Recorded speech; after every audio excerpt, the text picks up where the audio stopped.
চলে। শাকিব খানকে ঘিরে অপু বিশ্বাস ও শবনম বুবলির সম্পর্কের নীরব প্রতিযোগিতা বহুদিন ধরে ভক্তদের আগ্রহের কেন্দ্রবিন্দু।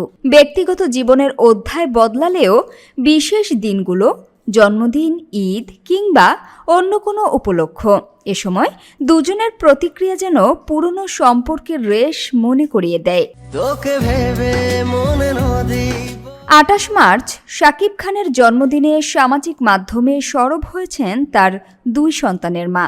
তবে আলোচনার মূল বিষয় ছিল কে আগে শুভেচ্ছা জানালেন। খোঁজে জানা গেছে, জন্মদিনের প্রথম প্রহরে শুভেচ্ছা জানানোর দৌড়ে এগিয়েছিলেন অপু বিশ্বাস।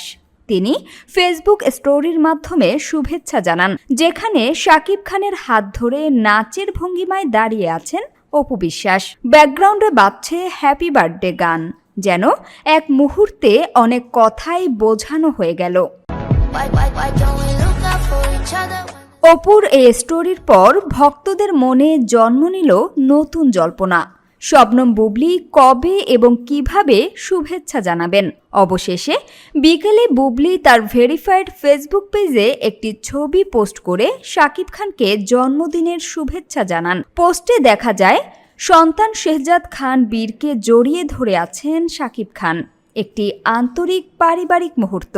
ক্যাপশনে বুবলি লিখেছেন, শুভ জন্মদিন, সঙ্গে ভালোবাসার ইমোজি। পোস্ট প্রকাশের পর মাত্র ১ ঘন্টায় প্রায় ১৪,০০০ প্রতিক্রিয়া এবং ৮ শতাধিক মন্তব্য জমা পড়ে।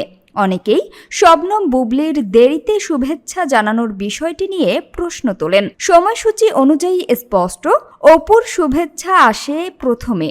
বুবলি কিছুটা সময় নিয়ে নিজের মতো করে ভালোবাসা প্রকাশ করেন। এদিকে জন্মদিনের দিনটিও শাকিব খানের জন্য কাটছে ব্যস্ততায়। তিনি বর্তমানে মালয়েশিয়ায় আছেন, যেখানে আগামী ঈদুল আজহার সিনেমা রকস্টারের শুটিং চলছে। আজমান রুশো পরিচালিত সিনেমায় শাকিব খানের ২ নায়িকা সাবিলা নূর এবং তানজিয়া জামান মিথিলা। একই দিনে প্রকাশ পেয়েছে ছবিটির ফার্স্ট লুক, যা ভক্তদের মধ্যে ব্যাপক সাড়া ফেলেছে। কালো সানগ্লাস, ক্যাজুয়াল লুক, শরীরে ট্যাটু, সব মিলিয়ে শাকিব খান হাজির হয়েছেন এক ভিন্ন আঙ্গিকে। কয়েক ঘন্টার মধ্যেই পোস্টে লাখের বেশি প্রতিক্রিয়া জমা পড়ে, যা তার জনপ্রিয়তারই প্রমাণ। সামিয়া সুলতানা, ঢাকা ওয়াচ।